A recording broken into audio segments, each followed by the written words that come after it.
All right, how do you do, ladies and gentlemen? Welcome to another VentureLabs webinar. Very pleased today to have some guests from the Government of Canada, and our topic is CyberSecure Canada. So that's where they're from, and their goal is to help everybody understand how to strengthen cybersecurity.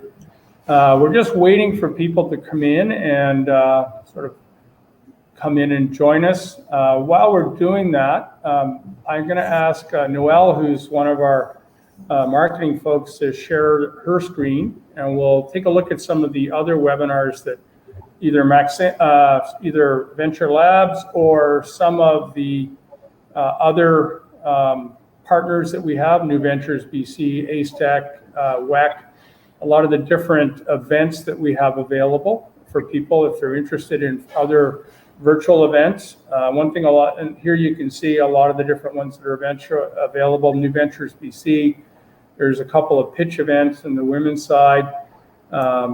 There's also Startup Canada, and there's August Entrepreneur and Leaders Community event. So the summer doesn't have quite as much as we normally would have during the middle of the winter, but we have a number of different events that people can participate in if you're interested.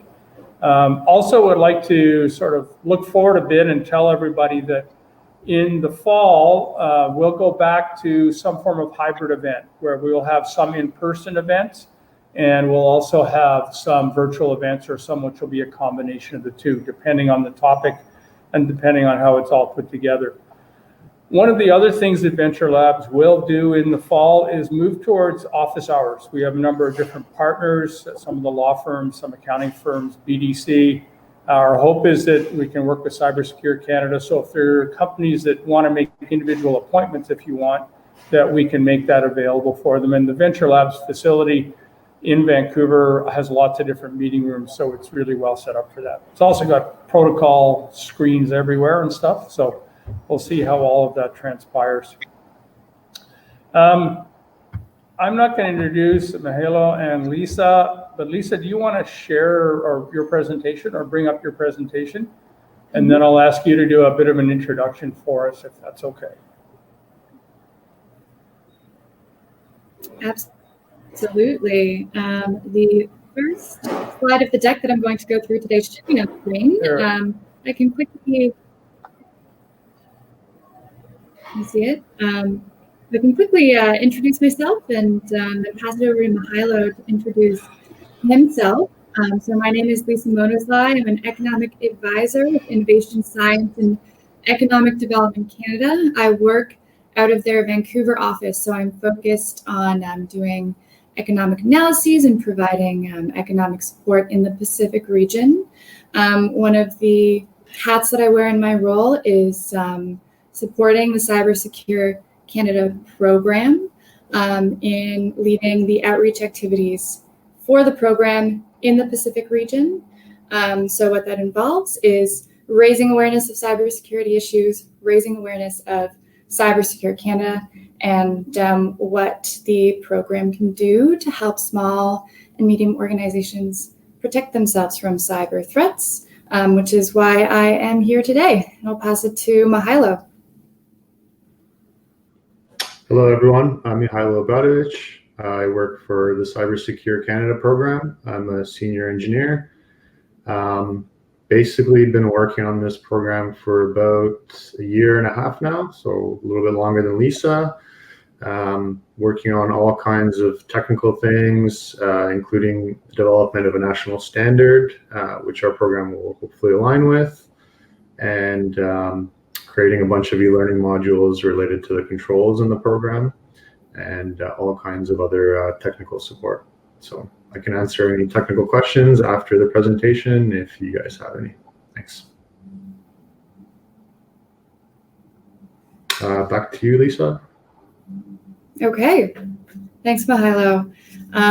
So I'll start this webinar off by going into our agenda for today.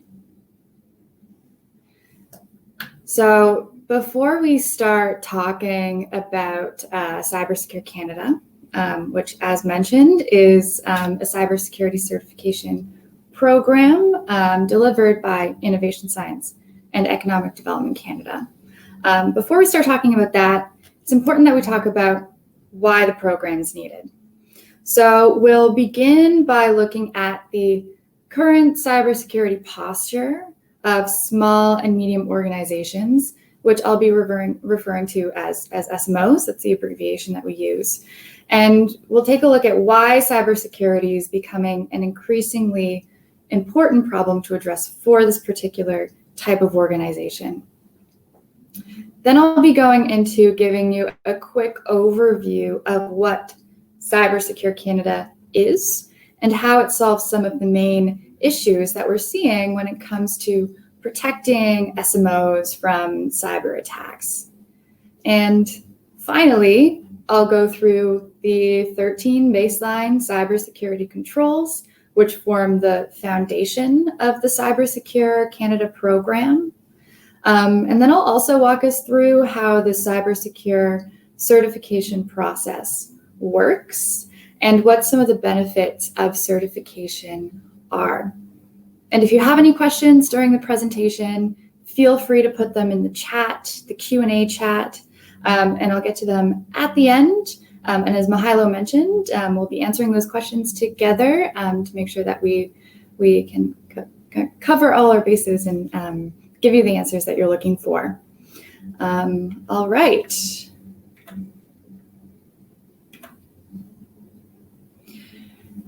So I had mentioned that in order to talk about CyberSecure Canada, we need to talk about why the program exists. And the main reason it was created is because cyber attacks don't only happen to big companies. They do happen to small and medium organizations every day. So an example or evidence of this is coming from Statistics Canada, where in 2019, they reported that 29% of medium businesses and 18% of small businesses in Canada reported a cybersecurity incident. And in other words, that's 1/3 of medium and 1/5 of small businesses going through this issue. And this happened before the pandemic forced many of us to work remotely and quickly adopt those new technologies, making us even more susceptible to attacks.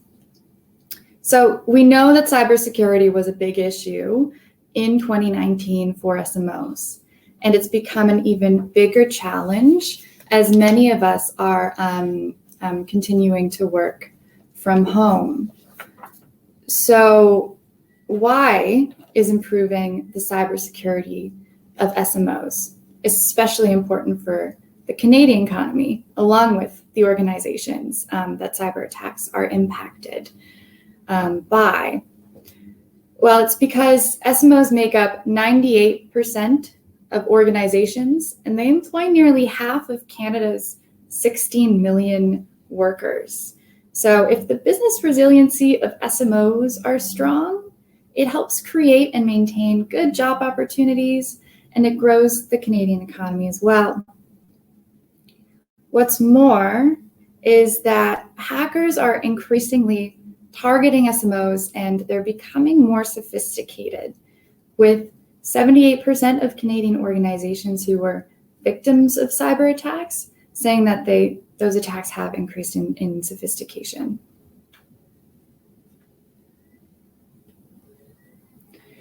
Another question is, why are cyber attacks happening to so many SMOs? Well, we've identified 3 reasons. And the first reason is that the information hackers want is often less guarded on a small organization's system. And these pieces of information could include credit card credentials, intellectual property, and personally identifiable information such as employee social insurance numbers or banking information. And this personal data is pretty valuable to hackers. Personal information is being sold on the dark web for as little as $5 for a credit card number, $30 for an entire identity, and up to $1,000 for medical records. So in doing my outreach for CyberSecure Canada, sometimes I talk to particularly small organizations. Maybe they're 3 to 5 employees and they run a business that isn't very technical and isn't quite in the online space. And they might think, oh, well, why do I need to enlist all of these cybersecurity safeguards when I'm really not at risk? But the thing is, they do have valuable information, such as employee records, social insurance numbers. They're also receiving credit card transactions. So even businesses that might think they're not particularly at risk, they do hold information that hackers would be able to sell in places like the dark web. And the second reason we're seeing SMOs as a key type of organization that hackers are attacking is that when smaller organizations partner with larger ones, they can provide back-channel access to a hacker's true targets. For example, in 2014, there was a cyber attack on Target, the retail store. But to get to this company, criminals compromised a third-party vendor's HVAC system to obtain access to millions of credit card numbers from Target customers. So we can see that an SMO's partnership with larger companies can also put them at risk for cyber threats too. And the third reason we're seeing SMOs targeted by cyber threats is that due to a lack of resources, small organizations are less equipped to handle an attack. SMOs tend to invest less in cybersecurity, with 33% of them spending $0 on the issue. And 56% of SMOs do not have employees responsible for cybersecurity because it may be too costly for their organization to implement. And because of this, it's not deemed as a high enough risk. And while many SMOs are already experiencing cyber incidents for the reasons that I just described, we're also seeing those cyber attacks increase in frequency and in sophistication. In the past 12 months, 82% of Canadian organizations reported an increase in overall attack volume. Hackers are also continuing to target SMOs, with 71% of cyber attacks targeting organizations with less than 100 employees. And the cost of these attacks can be pretty detrimental to smaller organizations, as the average recovery cost from an incident is about $50,000. And in addition to that financial loss, attacks can also leave businesses vulnerable to other types of losses, such as reputational damage, loss of intellectual property, and data breaches. And all of this in combination can often result in SMOs that are victims of attacks being forced to shut down. So we know that cyber incidents are growing and that cybersecurity is a hard problem to solve, especially for SMOs that have limited resources.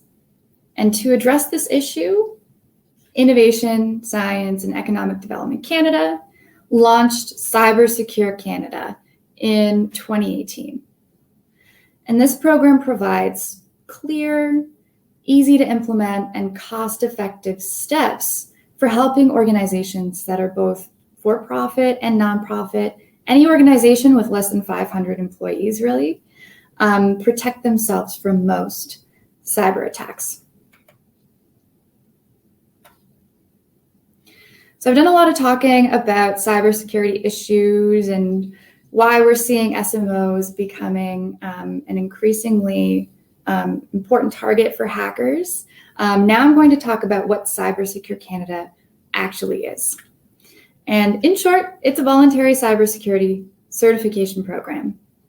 And to get certified, organizations need to implement 13 baseline cybersecurity controls that have been published by the Canadian Centre for Cybersecurity. And the Cyber Centre, as we call them, is part of the Communications Security Establishment and is Canada's trusted source on cybersecurity. What's more is that CyberSecure Canada is working with the Standards Council of Canada to incorporate those 13 cybersecurity controls into a national standard that will help even more strongly ensure small and medium organizations have access to a reliable cybersecurity framework. And Mihailo mentioned at the beginning that he is someone who's working on that standard as well. CyberSecure Canada also supports Canada's National Cybersecurity Strategy, which was also announced in 2018 and includes measures to mitigate cybercrime, foster innovation and economic growth, and develop Canadian cyber talent. Several federal departments are collaborating to deliver this strategy, including ISED, but also Public Safety Canada, the Communications Security Establishment, and the Department of Defense.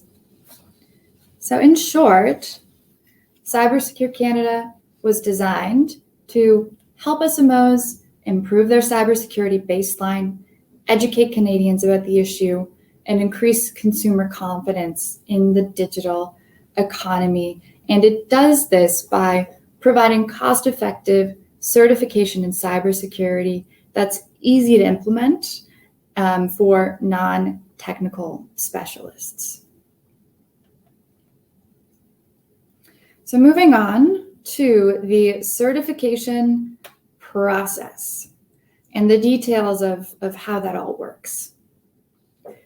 So the thing that an SMO needs to do in order to get certified is implement the 13 cybersecurity controls. And I'll go over those controls in more detail later on in the presentation. Once an organization puts those controls into place, then they can submit a request to get audited by a certification body.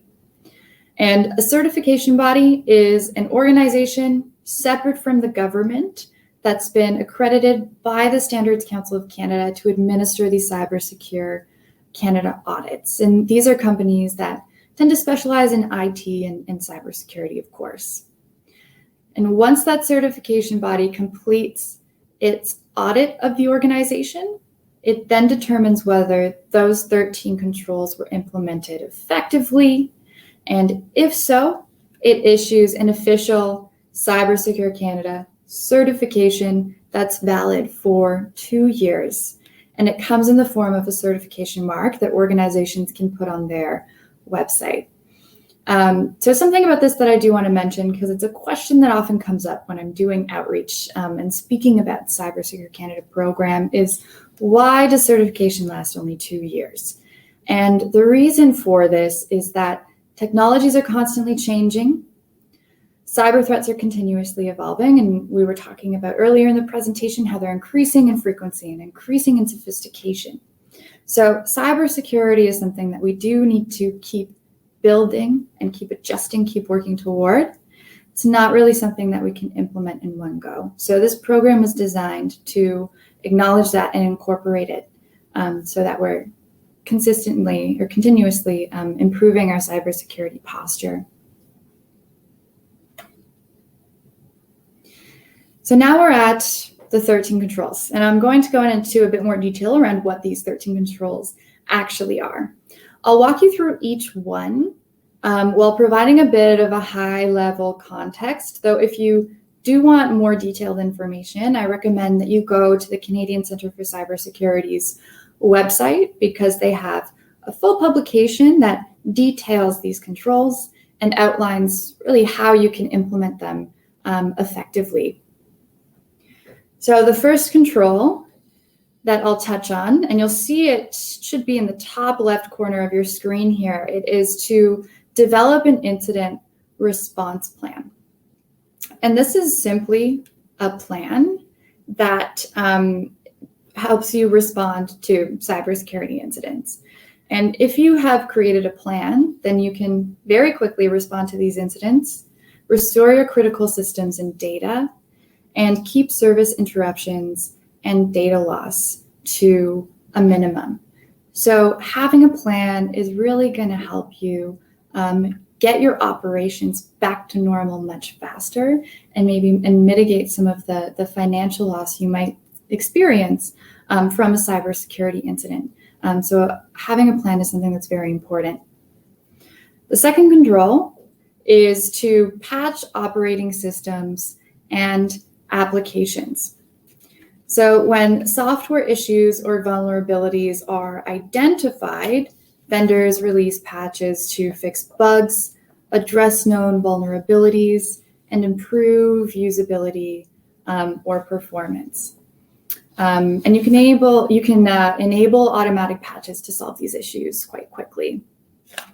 Number 3, use strong user authentication.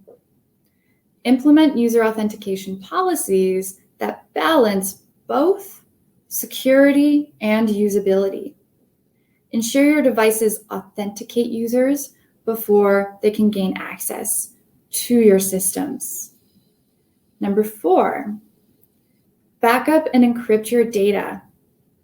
Copy your information and critical applications to one or more secure locations, such as a cloud or an external hard drive, so that if a cyber incident does occur, or if something like a natural disaster does occur, then you have copies of your data, and those copies can help you continue your business activities and prevent data loss.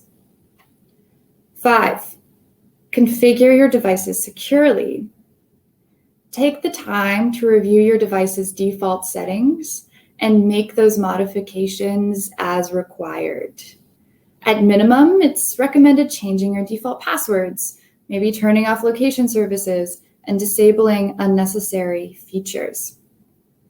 Number 6, enable security software.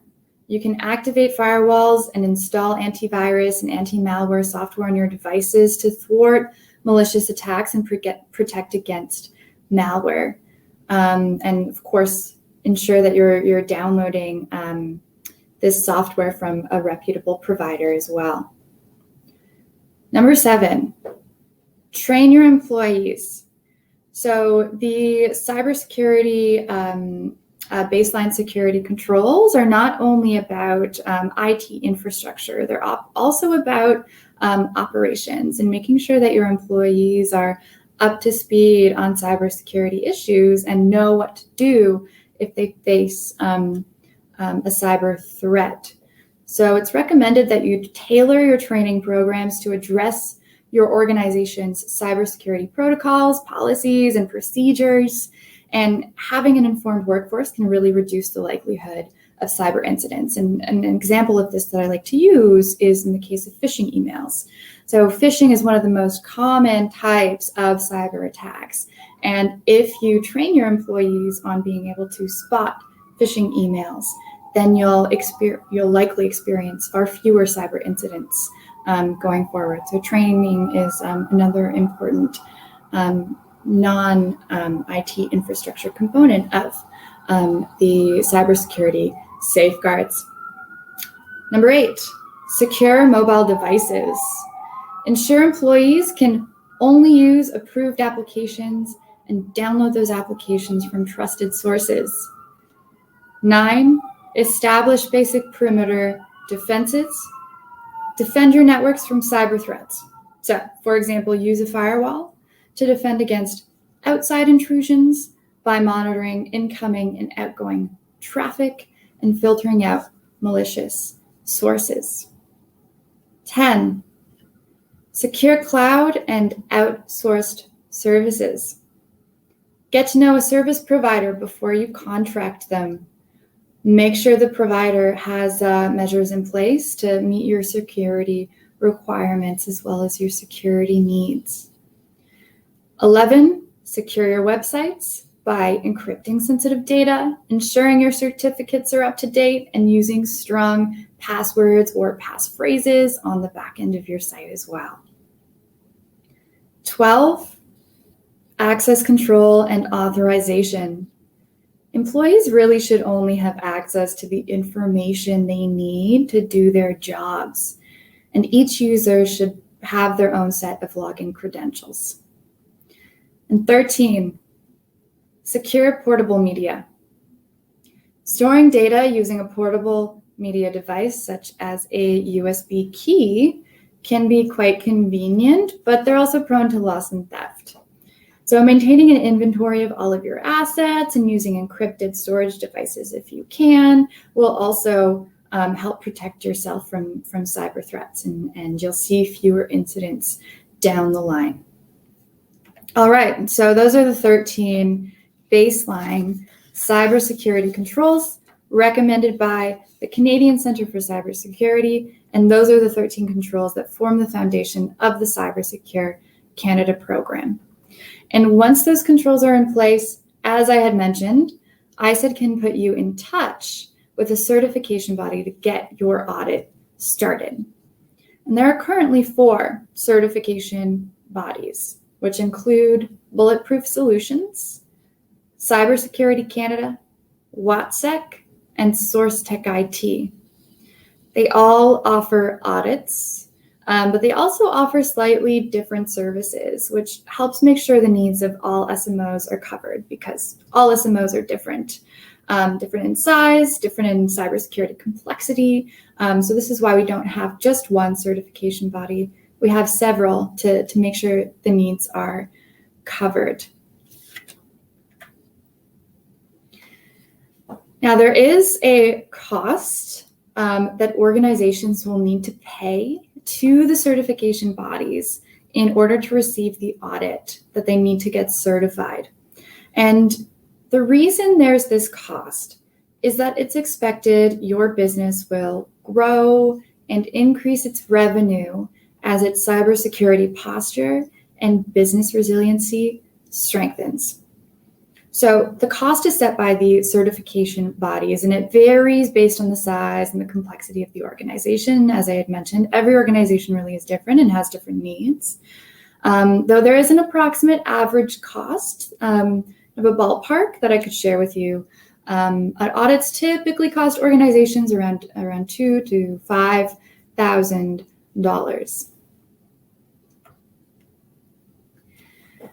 Now, this slide is a slide I wanted to include because I wanted to highlight some of the benefits of receiving a CyberSecure Canada certification mark. So the mark can do 2 major things for your organization. First, it shows that your organization has been recognized by the Government of Canada as successfully putting key cyber safeguards in place. And then second, it shows your customers, clients, investors, and partners that their sensitive data is safe when working with or purchasing from you. So in addition to all of the benefits you would receive from implementing the 13 baseline controls, just by virtue of improving your cybersecurity posture and avoiding the majority of cyber threats. In addition to all of that benefits, there are also some additional benefits that come with being recognized by the Government of Canada as being CyberSecure certified. So while there is a cost that I had mentioned to the audit and to certification, there are also a lot of free resources that ISED and the Canadian Centre for Cybersecurity have put out to help organizations learn about their cybersecurity gaps, as well as how those 13 cybersecurity controls can help solve them. So we have a free e-learning course right now that helps organizations identify cybersecurity threats as well as cybersecurity best practices and opportunities to improve their organization's cybersecurity posture. And this course can be found at the Canadian Centre for Cybersecurity website. Organizations can also visit the Get Cyber Safe website, which is an initiative that was launched by Public Safety Canada, and it does highlight best practices in cybersecurity for individuals. So if you're looking for materials to help train your employees, for example, Get Cyber Safe has some recommendations to support individuals in protecting themselves from cyber threats. The Cyber Center also has a variety of free resources on cybersecurity, which include a publication that details the 13 cybersecurity controls, which I had mentioned earlier in my presentation. So it's a very detailed, informative document, and I highly recommend that you take a look at that as well. And in addition to all of this, in the coming months, we will be putting out even more free e-learning materials that will provide more in-depth outlines of each cybersecurity control. And this is so that your organization has more low-cost ways of accessing information about the cybersecurity baseline controls needed to protect your sensitive data and foster greater business resiliency. So, in summary, CyberSecure Canada has been designed to help your organization increase its cybersecurity posture by introducing you to easy to implement and cost-effective cyber safeguards. And not only is it going to help you protect your organization from cyber attacks, but it will increase the trust your clients, customers, investors, and partners have when working with you, as they'll know that their information is protected and that they're working and collaborating with a secure company.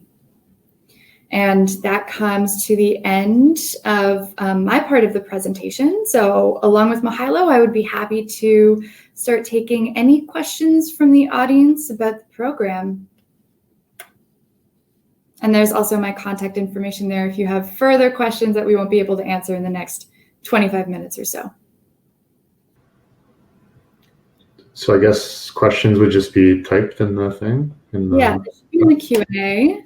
I thought Dave would pop back up on the screen to moderate the Q&A, but maybe he's not there and maybe there's some tech issues. So we can start answering, I think. Yep. So I do see in the chat, someone has asked, does CyberSecure Canada maintain a list of list/register of certified organizations? So we do. I think it's on the website. I think it's up to the certified company whether they want to be listed or not. And as far as I know, the ones that are certified and want to be listed are on the CyberSecure Canada website. Is that your understanding as well, Lisa? Mm-hmm. Yeah, that's my understanding. Thank you. So Jennifer. Okay, sorry, go ahead. No problem. I was going to go with the second question there. Wahid asked, how does this program help us with existing attackers in our system? So if you've already been infiltrated, your information and data is vulnerable. What this program will help you do, as Lisa mentioned, there's 13 cybersecurity controls. So they'll help you identify whether you have been compromised, and it'll help you protect against further malicious actors who are trying to attack your systems. I hope that answers that question. I think so. And I saw that Jennifer had asked whether there's a discount for nonprofits. And that is a really good question because, of course, nonprofits have limited budgets and perhaps they're not going to see a revenue increase if they participate in the program. And while right now there is no discount for nonprofits, there are some funding opportunities for organizations interested in pursuing certification that are slowly trickling up. So, for example, INSEC, which is a nonprofit, a national nonprofit that supports organizations as they improve their cybersecurity posture, received some funding from the federal government to help a certain number of organizations move through the CyberSecure Canada program. And this is an opportunity that's only available in Quebec right now, but it's possible going forward that we're going to see some more funding opportunities to help organizations, including nonprofits, improve their cybersecurity posture and go through those 13 controls, get them implemented, and go through the audit. But right now, there is no discount for nonprofits or funding in the BC region.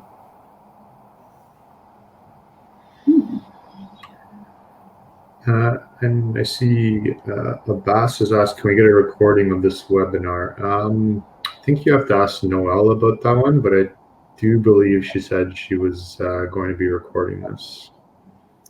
Yeah, hi. Yeah, the recording will be sent out to everyone in the audience after this webinar. And since Dave isn't here, I can read out all the questions just to make things a little bit easier. Awesome. Sure. David's question. Does your organization have validated data sets that we can use to sandbox cyber testing? So what we do have is we have like a mapping of the controls to other standards.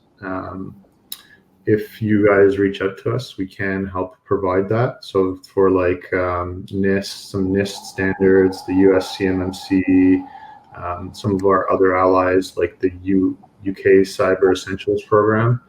But in terms of sandboxing testing, if I kind of understand what you mean, nothing like that. We do have, from CSE, you'll see a list of all the controls, and we do have, or we will have e-learning courses coming out for all those. That'll help kind of explain what all the controls mean and what needs to be done to meet them. But nothing in terms of to helping sandbox. I'm not sure I understood that question totally. Okay, I think El Abbas asked, how does an organization become a certification body? So our certification bodies are all ISO 17021 certified. So in order to become a certification body, we would point you to the Standards Council of Canada. Or is it SCC, Standards Council of Canada? Yeah. And they're responsible for accreditation of the certification bodies. So organization, in order to become a certification body, would need to meet all the requirements under ISO 17021. And then once they've done that, they would get an assessment from the Standards Council of Canada. And if everything was up to par, they could become a certification body. There's one, I don't know if you guys answered this one yet, but Fahid asked how this program can help us with existing attackers in our system.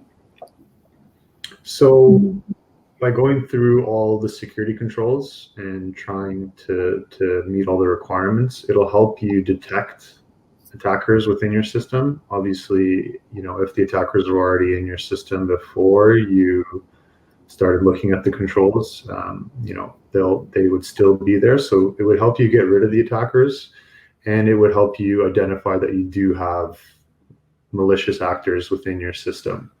And going forward, it would help prevent malicious attackers from gaining access to your systems. An important thing to keep in mind here, no set of controls is ever going to be enough. This landscape is always evolving, so attackers will always find new ways. Attacks such as 0 days, companies might not be aware of until after the fact. That's why patching is always very important. But what this program is meant to do is to introduce 13 kind of foundational core cybersecurity control areas that if you meet those, it should exponentially help you increase your cybersecurity posture, which will help, deter and prevent attackers. But it's one of those things that needs to constantly be looked at and updated because technology is evolving and the threat landscape is evolving as well. Perfect. So that's all the questions. Lisa, did you have some questions you wanted to ask the audience? Not to help the audience, but there are some common questions that I hear a little bit of an echo, so hopefully you can hear me properly. There's some common questions that I tend to hear when I'm speaking to organizations about CyberSecure Canada, and one of them is, what if I use a third-party e-commerce platform such as Shopify? Am I really at risk then, or do I need to take actions to implement cybersecurity controls at that point, or is it the responsibility of the e-commerce provider? And one of the answers to that is that there, of course, will be a terms of service, and it'll outline some of the different areas of responsibility around cybersecurity, or at least it should. And let's say the e-commerce provider does cover a couple areas of cybersecurity, or it can protect you in some ways. It's unlikely that they're going to protect you in all the ways. So, for example, when we talked about putting in place an incident response plan, unlikely that an e-commerce third-party platform is going to do that for you, but still really something that's essential for your organization to create to make sure that you can mitigate any negative effects that might come from cyber incidents down the line. Another control that they would not support you on, likely, is training employees. So your organization, even if when using a third-party platform, would still be susceptible to phishing emails or other risks associated with employees that are not as well versed in cybersecurity protection. And there's also a similar idea of this around using a managed service provider to support your organization's cybersecurity. So some organizations, they can hire, or they will hire people to make sure their IT infrastructure and other operations are up to par to protect them from cyber threats. Although those providers are great, they might not be meeting all of the security controls that are recommended by the Cyber Center, those 13 controls that Mihailo and I keep referring to. And this is for the same reason as those third-party platforms. Things like training, things like incident response plans, you don't often get from a third party. So that's a common question that I do get from organizations I talk to. But I see that there are some questions now in the chat that I'll turn to. Yeah, Bruce asked, what is involved in an audit, site visit, pen testing, etc.?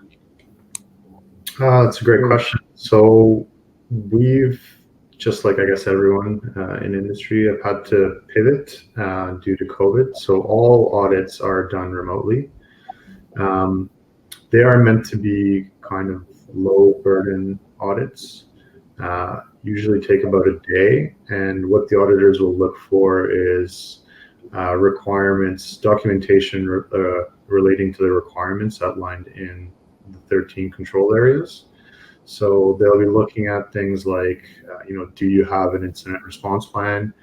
Can you present a copy of it?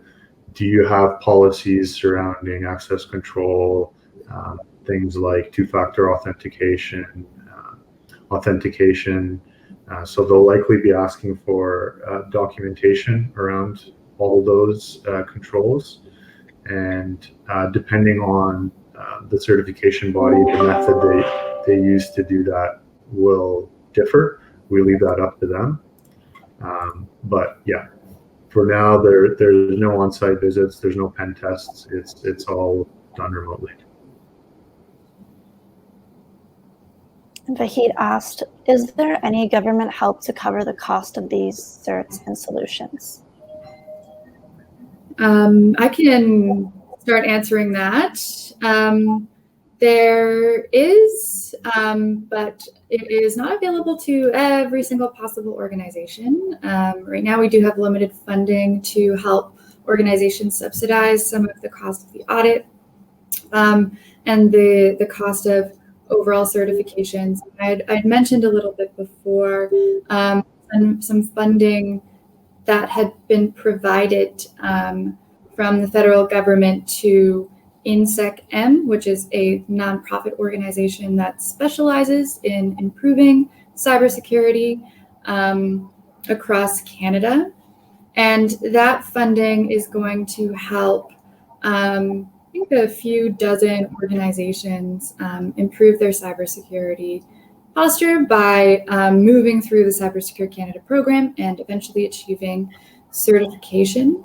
There have also been some areas of funding that we've had in the past that have supported quite a few organizations in moving through the CyberSecure Canada certification process. But we are moving toward identifying further opportunities to help support you financially as you implement these controls and go through the audit, because we know that it can be expensive, especially for much smaller organizations.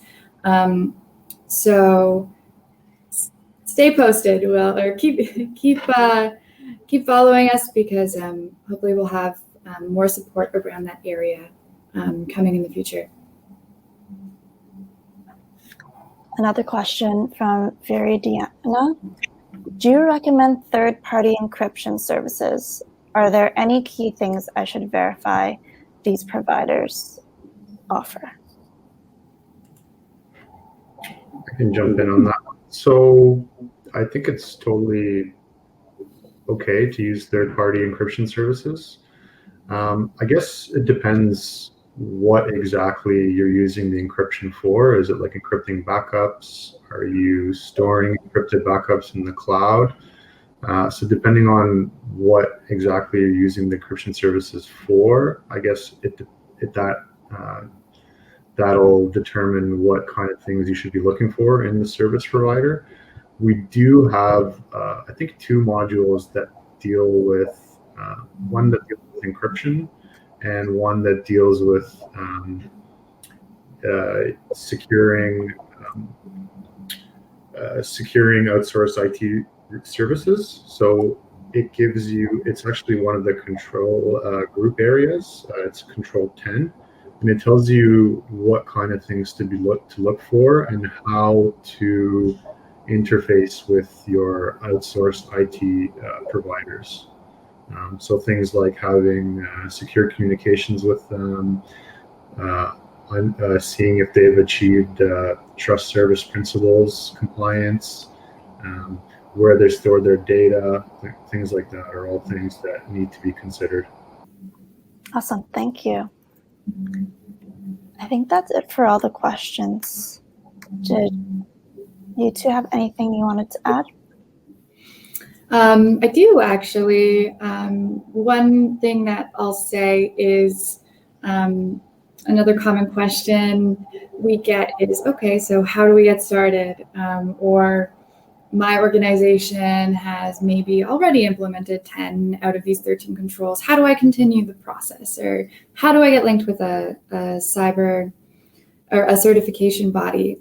And on the CyberSecure Canada website, we do have a portal, and you can sign up for that portal and access a cybersecurity posture assessment. So if you're just getting started, and you really would like to continue with implementing those 13 controls, you can see where you're at by signing up for this portal. Or if you're a little bit more further down the line, this portal is also where you're going to be connected with a certification body. So if you have interest in implementing those 13 controls and participating in this program, visit the CyberSecure Canada website, sign up for the portal, and you'll get a lot more information there on how to proceed. Perfect, thank you. Jennifer asked in the chat if we could post a link to the funding opportunity. We will be sending out the slide deck afterwards, so you can refer to that. Someone asked, do you have a newsletter? SFU VentureLabs has their own newsletter. Or do you mean like the CyberSecure Canada have a newsletter? CyberSecure Canada does not have a newsletter, if that's what this person is asking. Okay. I'm just reading Jennifer's question here regarding the link to the funding. I'll get that link for you, and perhaps we can send it in the follow-up email if that works for you, Noelle. Yeah, we can do that. Great, thank you. Okay, well, if that's all for the questions, thank you so much, Lisa and Mihailo, for joining us today. Do you guys have any last words? No, other than thank you so much to SFU VentureLabs for having us on, letting us talk about cybersecurity issues and how CyberSecure Canada is trying to help small and medium organizations protect themselves from a variety of cyber threats. Really important issue, becoming increasingly frequent and challenging to address. So thanks for having us on. Yeah, and just to echo what Lisa said, thanks for having us, and I hope you guys learned something / got something useful out of the presentation. Thank you. Thank you so much, everyone. We'll see you at our next event.